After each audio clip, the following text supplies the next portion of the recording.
안녕하세요. 나이가 먹을 대로 먹은 70대 남자입니다. 나이를 이렇게 많이 먹은 할아버지가 무슨 할 말이 있다고 여기에 글을 쓰려나 싶으시겠지만 여러분들이 저처럼 후회하는 삶을 살지 않았으면 하는 마음에 이 글을 남깁니다. 그리고 하루하루를 지쳐서 사는 여러분들에게 힘을 드리고 싶기도 하고요. 저는 정말 찢어질 듯한 가난에서 살아왔습니다. 항상 술에 찌들어 있는 아버지에다가 외간 남자와 매일 놀러 다니는 어머니, 그리고 그 사이에서 태어난 저는 부모님의 사랑이 뭔지 모르고 자라온 사람입니다.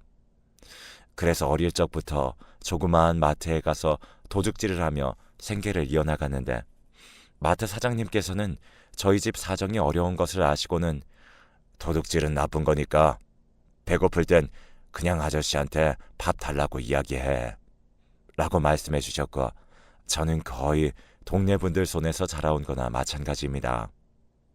그렇게 지내오던 어느 날 갑자기 저희 집에 처음 보는 덩치 큰 남자들이 우르르 때를 지어서 들어왔고, 가만히 앉아있던 저에게 질문을 합니다. 너네 엄마 어디 있냐? 라고요. 저는 그 질문에 모른다고 대답을 하니 그 사람들은 저희 집에서 나갔는데, 나중에 알고 보니 그 사람들은 사채업자였습니다. 사채업자는 저희 집을 자기네 집 드나들듯 매일 찾아와 돈을 요구하기도 했고, 또 어떤 날은 저희 집에 있는 물건들을 부셔버리기도 했습니다. 하지만 집을 잘 들어오시지 않던 부모님들을 대신해서 부셔진 집을 고치는 것은 항상 제가 했습니다. 그렇게 부모님을 대신해서 사채업자들에게 많이 맞으면서 컸네요. 시간이 흐를수록 저의 잡다한 기술이며 실력도 늘어나게 되었어요. 성인이 된 저는 망가진 기계를 아주 새로운 상품처럼 고쳐주는 기계 수리사가 되었습니다. 비록 돈은 적게 벌지만 이 일이 저와 적성에 맞다고 생각해서 평생 이 일을 하고 싶었어요. 무엇보다도 제가 이 일을 계속하는 이유는 나중에 이 분야에서 성공을 해서 유명해지면 죽었는지 살았는지도 모르는 부모님이 언젠가는 저를 알아봐 주시고 찾아오시지 않을까 하는 생각 하나로 열심히 하루하루를 버텼습니다. 어느 때와 다름없이 일을 하고 있던 중에 고장난 라디오를 들고 수리를 맡기러 오신 한 여성분이 있었습니다. 이 라디오 제가 정말 아끼는 라디오인데 다른 수리점들은 라디오가 오래되어서 맞는 부품이 없다고 다른 곳에 가라고 그러셨어요. 그래서 계속 문전박대를 당하다가 마지막으로 여기에 왔는데 혹시 방법이 없을까요? 정말 우울한 표정으로 여성분이 말씀하시는데 저는 아무것도 들리지 않았고 그 여성분의 미모에 반하고 말았습니다. 혼자 멍을 때리면서 보니까 그 여성분이 저에게 제 얼굴에 뭐 묻기라도 했나요? 왜 그렇게 쳐다보세요? 라며 말씀을 하셔서 그때 저는 정신을 차리게 되었어요. 아무튼 그렇게 부품을 열심히 찾은 결과 그 오래된 라디오에 맞는 부품을 찾게 되었는데, 저는 그 여성분을 놓치고 싶지 않고 좀 더 같이 있고 싶다는 생각이 들어 이거 고치는데 몇 시간 정도 걸리니까 시간 괜찮으시면 옆에서 저랑 말동무 좀 대어줄래요? 그러면 수리비는 조금만 받을게요. 라는 말을 해버렸고, 이 말을 들은 여성분은 제가 가격을 깎아드리겠다는 말에 흔들리셔서 결국 라디오를 수리하는 몇 시간 동안 우리 둘만의 이야기가 시작되었습니다. 어디 사는지 몇 살인지에 대해서 이야기를 하다 보니까 벌써 2시간이 좀 넘어가게 되었고 드디어 라디오를 다 고쳤습니다. 사실 더 빨리 고칠 수 있었는데 그 여자와 이야기를 오래 하고 싶어서 천천히 고쳤네요. 아무튼 마지막 인사를 하고 가는데 앞으로 못 볼지도 모른다는 생각에 저는 그 여성분에게 또 말을 걸었습니다. 혹시 오늘 저녁 시간 괜찮으시면 저랑 저녁 같이 먹을래요? 이 말에 당황을 하신 것 같았지만 흔쾌히 알겠다고 하셨습니다. 그렇게 저희는 저녁에 만나 밥을 먹으며 또 많은 이야기를 나누었습니다. 이야기를 나눈 뒤에는 사람이 많지 않은 한적한 공원길을 걸으며 서로에 대해 이야기를 했는데, 결국 저는 밤하늘을 보며 걷고 있던 그 여성분에게 고백을 해버렸습니다. 지원 씨, 사실 처음 보자마자 첫눈에 반했어요. 지금까지 연애는 한 번도 못 해봤지만 처음 본 사이치고는 어색함 하나 없고 공통점도 많다고 생각해서 이렇게 고백을 하는 겁니다. 저랑 만날 생각이 있으시다면 제 가게 다시 찾아와 주세요. 그렇게 말을 하고 그 여성분을 집으로 돌려보냈습니다. 과연 제 가게에 다시 찾아올까 하면서 일주일을 기다렸지만 그녀는 저를 찾아오지 않았고 저는 차였구나라는 생각을 하며 다시 일상으로 돌아와서 지내고 있었습니다. 그렇게 그녀를 만난 지도 2주 정도가 흘렀고 어느 날 갑자기 그녀가 제 수리점을 찾아왔습니다. 그리고 그녀가 저 할 말이 있어요 라고 했습니다. 긍정적인 대답이든 부정적인 대답이든 그냥 저를 찾아와 준 것만으로도 너무 반가웠던 그녀에게 일단 앉아서 차 한 잔 마시라고 그랬고 하던 일도 멈추고 그녀의 이야기를 듣기 시작했습니다. 일단 처음 만난 날에 고백을 듣게 되어서 제가 좀 많이 놀랐던 것 같아요. 그래서 며칠이 지나도 당신 생각이 난다면 찾아갈 생각이었어요. 그래서 며칠 전에 한번 찾아왔었는데 어떤 여자분이 계시더라고요. 그래서 나 말고 이미 다른 사람이 생겼나 싶어서 마음 정리한다고 시간이 좀 걸렸어요. 그런데 제가 마음을 정리하든 안 하든 저의 생각은 전해드려야 될 것 같아서 이렇게 찾아온 거예요. 저는 제가 다른 여자랑 있었다는 소리에 많이 놀랐습니다. 며칠 전에 잠깐 고모가 온 것 빼고는 여자가 없었거든요. 오해를 한 것 같아서 제가 그녀에게 혹시 무슨 오해가 있으신 것 같은데 며칠 전에 찾아온 사람, 그 사람 제 고모예요 라고 말을 하자 그녀는 안도의 한숨을 내쉬며 저를 갑자기 폭 안더라고요. 생애 처음으로 여자에게 안겨봤는데 정말 심장이 터질 것 같았습니다. 결국 저희는 오해를 풀고 행복한 연애 생활을 이어나갔고 그렇게 20살 중반쯤에 저희는 결혼 이야기가 오고 가서 결국 3년 정도의 연애를 마치고 결혼을 하게 되었습니다. 어린이집 교사였던 그녀는 무엇보다도 아이들을 정말 좋아했습니다. 그래서 결혼과 동시에 저희는 눈에 넣어도 아프지 않을 귀여운 공주님을 낳았는데 저희 아내가 어린이집 교사이다 보니 아기에 대해 아는 것들도 정말 많았습니다.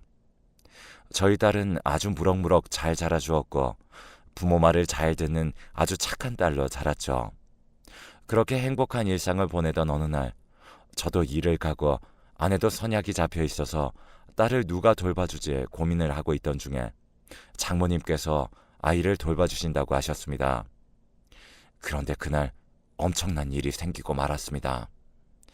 아이들이 많은 놀이터에 저희 딸을 놀게 냅두시고 잠깐 아는 지인분과 통화를 하러 자리를 뜬 사이에 딸이 없어졌다는 전화가 왔습니다. 초등학교도 들어가지 않은 우리 딸에게 행여나 무슨 일이 생기는 것은 아닌가 마음을 졸이고 있었죠. 저와 아내는 장모님의 연락을 받고 바로 집으로 돌아왔고 곧바로 경찰에 신고를 했습니다. 경찰관은 저희에게 지금 조사 중이니까 기다리시면 연락드릴게요 라는 말만 반복하고 정작 사건이 어떻게 되어가고 있는지에 대해서는 연락 한 통을 주지 않았습니다. 그렇게 일주일 정도 지났을 무렵 갑자기 모르는 번호로 전화 한 통이 걸려왔습니다. 전화를 받았더니 목소리의 주인공은 바로 딸이었습니다. 딸이 저에게 아빠, 한 일주일만 더 있다가 집으로 갈게요 라는 말을 했고 딸의 목소리는 아주 밝고 좋아 보였습니다. 거기가 어딘지 물어보기도 전에 전화가 끊어졌고 전화 온 것을 토대로 발신자 위치 추적을 하고 싶었지만 그 시절에는 추적조차 불가능한 시대여서 위치 추적은 불가능했습니다. 일단 딸이 저에게 일주일 뒤에 집으로 온다고 그랬으니 무작정 기다리기만 했고 장모님께서는 전부 내 탓이야. 내 탓. 정말 미안하구나. 라는 말씀만 입이 닳도록 하셨어요. 아내는 그런 장모님에게 엄마, 우리의 잘못되면 책임이라도 질 거야? 그때 왜 한눈을 팔아서 이런 일이 생기는 거야? 나 미치는 걸 보고 싶어서 일부러 그런 거야? 라며 막말을 퍼부었습니다. 하지만 오히려 저는 아내에게 장모님한테 지금 화내도 당장 달라지는 거 없으니까 장모님한테 너무 화내지 마. 물론 장모님이 잘못하신 건 맞지만 사과도 하셨고 우리 딸 지금 전화 왔으니까 일주일만 더 기다려보자. 진정해 여보. 라고 했습니다. 사실 아내에게 진정하라는 말을 했지만 그 어떤 부모가 자식이 사라졌는데 진정이 되겠습니까? 그렇게 저희 가족은 딸이 나타나기 전까지 잠도 제대로 못 자고 밥도 제대로 못 먹었습니다. 시간이 흘렀고 약속한 일주일이 지났습니다. 오후 1시 점심을 간단히 먹고 가만히 있었는데 누군가 저희 집 초인종을 누르더군요. 급히 밖으로 나가보니 어떤 아주머니가 저희 딸과 손을 잡고 가만히 서 있었습니다. 일단 저는 딸을 보자마자 딸을 안았고 그 아주머니는 저를 보며 소리를 질렀습니다. 당신 누구야? 우리 딸 데리고 어디에 있었던 거야? 라고 말을 하는 순간 나이는 분명히 먹었지만 어디서 많이 본 듯한 얼굴이었습니다. 알고 보니 그 아주머니는 외간 남자와 놀러 다니느라 중학생 때 저를 버려두고 집에도 안 들어온 저희 어머니였습니다. 이게 어떻게 된 일인지 많이 당황스러웠고 결국 저희 어머니를 집안으로 모셔서 자초지종에 대해 들었습니다. 사실 너 결혼할 때부터 쭉 지켜보고 있었어. 엄마가 다른 사람이랑 바람피고 그랬지만 하나뿐인 내 자식을 어떻게 잊니? 그러다 너가 커갈 때쯤 내가 정신을 차렸고 그래서 너를 수소문 끝에 찾았는데 우리 손녀가 너무 예뻐 보이더라고. 너 장모님 되시는 분이 놀이터에서 딸을 그냥 두고 전화를 하시길래 잠깐만, 아니 아주 잠깐만 네 딸한테 떡볶이만 사주고 돌려보내주려고 그랬는데 돌려보낼 수가 없었어. 손녀딸을 마지막으로 볼 것 같은 기분이라 욕심이 났어. 그래서 며칠만 우리 집에서 밥 먹이고 씻기고 그랬어. 많이 놀랬지? 미안하다. 이 말을 들은 저는 화가 치밀어 올랐습니다. 하나뿐인 자식을 버리고 나갈 때는 언제고 갑자기 정신을 차려서 저희 뒷조사를 해서 제 딸을 유괴를 하다니요. 제 상식선에서는 도저히 이해가 가지 않았습니다. 아니, 이해를 하고 싶지 않았습니다. 이런 식으로 나타나면 안 되는 거 아시면서 도대체 왜 그러신 건데요? 행복하게 잘 살고 있는 가족인데 갑자기 왜 나타나신 거냐고요? 그렇게 저희 애가 예뻤으면 저한테 당당하게 찾아오시지 그랬어요? 지금 이렇게 하신 거 범죄인 건 알고 계신 거예요? 당신이 우리 애를 데려간 동안에 당신은 기뻤는지 모르겠지만 우리 가족은 하루하루가 아주 지옥 같았어. 알기나 해? 갑자기 이렇게 찾아온 이유가 뭐야? 내가 당신 때문에 어떻게 살아왔는데 낯짝도 두껍다. 자식한테 쪽팔리지도 않아? 그래서 왜 찾아왔어? 돈이 필요한 거야? 몇십 년 만에 이런 식으로 찾아온 것도 어이가 없을 지경인데 하나뿐인 저희 애를 유괴를 한 게 말이나 되나요?